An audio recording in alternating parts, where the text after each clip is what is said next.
नमस्ते बच्चों। आज हिंदी की कक्षा में आप सभी का स्वागत है बच्चों। आज हम सभी व्याकरण के अंतर्गत पढ़ेंगे समास। समास किसे कहते हैं बच्चों? समास जब कोई हम शब्द बोलते हैं संक्षिप्त करके, कई बार हम संक्षिप्त करके ही शब्द बोलते हैं, हमारे वाक्यों में आते हैं। जैसे मैंने भरपेट भोजन कर लिया, है ना, बोलते हैं ना, राजपुत्र है वह तो। फिर या फिर आप बोल सकते हैं गंगा पुत्र। ऐसे ही अनेकों शब्द हमारे पास, जैसे माखन चोर आता है, तो ये शब्द हमारे पास इर्द गिर्द घूमते रहते हैं, है ना। तो बच्चों इसे जो संक्षिप्तीकरण की, जो हम इस तरह से भी कह सकते हैं, जैसे माखन को चुराने वाला, माखन चोर जब हमने कहा तो ये क्या हो गया, उसको संक्षिप्त करने का हो गया। राजा का पुत्र राजपुत्र, हमने उसको संक्षिप्त कर दिया। तो इस तरह से जब हम संक्षिप्त करते हैं कोई भी शब्द, तो उस समय ये क्या होता है, इसे ही समास कहते हैं। समास के अंतर्गत ये परिभाषा देख लीजिए, जब दो या दो से अधिक शब्दों के मिलने से एक संक्षिप्त शब्द बनता है तो इसी मेल को समास कहते हैं। और इस प्रकार बना हुआ शब्द सामासिक पद यानी सामासिक शब्द भी कह सकते हैं, कहलाता है।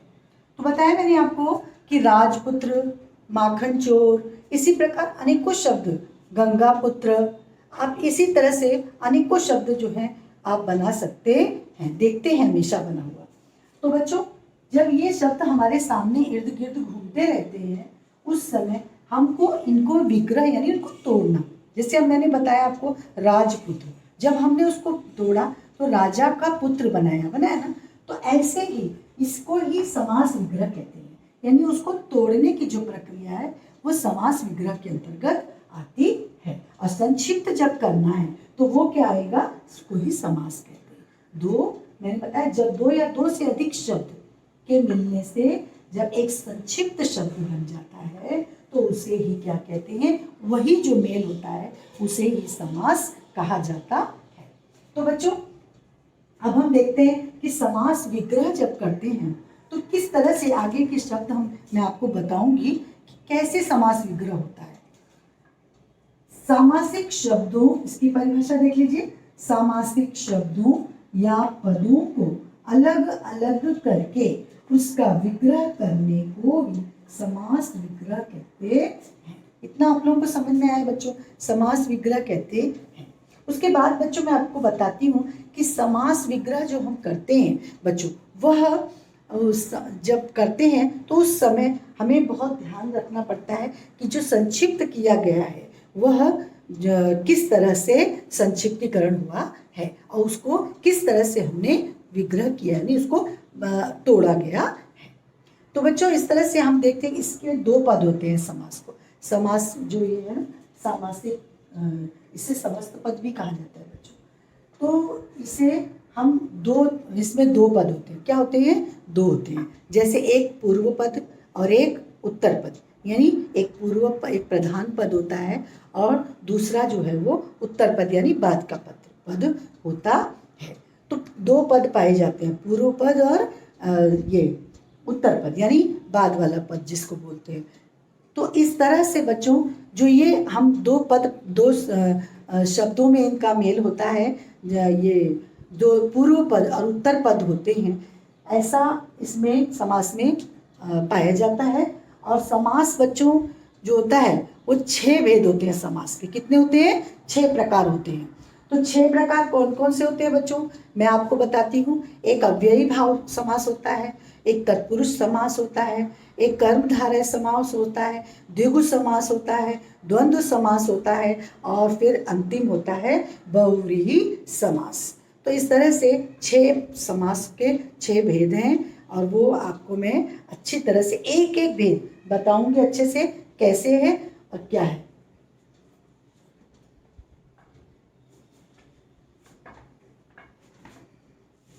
बच्चों देखिए, समास के 6 भेद, समास के 6 भेद होते हैं। पहला है अव्ययी भाव समास, दूसरा मैंने बताया तत्पुरुष समास, तीसरा कर्मधारय समास, चौथा द्विगु समास और पांचवा द्वंद्व समास, छठवां बहुव्रीहि समास। अब पहला अव्ययी भाव समास, इसको हम देख लेते हैं। पहला जो है अव्ययी भाव समास, ये देखिए परिभाषा इसकी है, जिस समास का पूर्व पद अव्यय तथा प्रधान हो उसे अव्ययी भाव समास कहते हैं। तो बच्चों इसके उदाहरण मैं आपको बता देती हूँ, जिसमें अव्यय हो पहला पूर्व पद, यानी पहला जो पद है वो अव्यय होना चाहिए। जैसे समस्त पद देखिए और समास विग्रह, मैंने दोनों विग्रह करके आपको दिखाए हैं। प्रतिदिन, पहला हमारा संक्षिप्त देखिए, समस्त पद की क्या है, प्रतिदिन। इसका समास विग्रह जब हम करेंगे बच्चों तो करेंगे हर दिन, है ना। उसके बाद है प्रतिक्षण, प्रतिक्षण का आएगा प्रत्येक क्षण, यानी समास विग्रह किया तो प्रत्येक क्षण। प्रतिक्षण हर वर्ष, यानी प्रतिवर्ष, अगला है हर वर्ष। प्रतिवर्ष के बाद में आपका आता है हर वर्ष, यानी हर साल जो बोलते हैं। उसके बाद आता है यथारूप, यथारूप का जब विग्रह करेंगे तो रूप के अनुसार। फिर इसके बाद आता है आजन्म, आजन्म जन्म भर। फिर आमरण, मरने तक। फिर बेमन, यानी बिना मन के, बातों बात, इसका जब विग्रह करेंगे तो बात ही बात में। रातों रात, इसको हम विग्रह करेंगे तो रात ही रात में। भर पेट, यानी पेट भर, इसका हम जब विग्रह करेंगे तो पेट भर। सपरिवार, परिवार के साथ। फिर है बेईमान, बिना ईमान के। तो ये विग्रह है एक तरफ है, और एक तरफ समास है जो संक्षिप्तीकरण जो किया गया है वो है। तो बच्चों आपको आशा है अच्छे से समझ में आ गया होगा। अव्ययी भाव समास अनेकों हैं, जिसमें पहला पद जो है उपसर्ग भी कई बार आ जाता है। इसमें उपसर्ग जो आगे लगाते हैं ना हम लोग, उपसर्ग, जैसे बेईमान मैंने बताया तो बेईमान में बेईमान लग गया, इसमें नहीं लिखा है, हाँ ये लिखा है बेईमान, तो बेईमान में बे उपसर्ग लगाया तो बेईमान हो गया। अब मैंने बताया जन्म में आ लगा दिया उपसर्ग तो आजन्म हो गया। तो इसी तरह से आप अनेकों जो उपसर्ग लगा देंगे कई बार तो उससे भी बनता है। फिर उसके बाद है बच्चों कई बार ये शब्दों की आवृत्ति हो जाती है, यानी शब्द बार बार दो बार एक ही शब्द आ जाता है, जैसे रातों रात, बात ही बात में, दिनों दिन। इस तरह से जो और भी शब्द जो है, जैसे घड़ी घड़ी आप कह सकते हैं, घर घर, ये भी जो है वो एक जैसे शब्द आते हैं।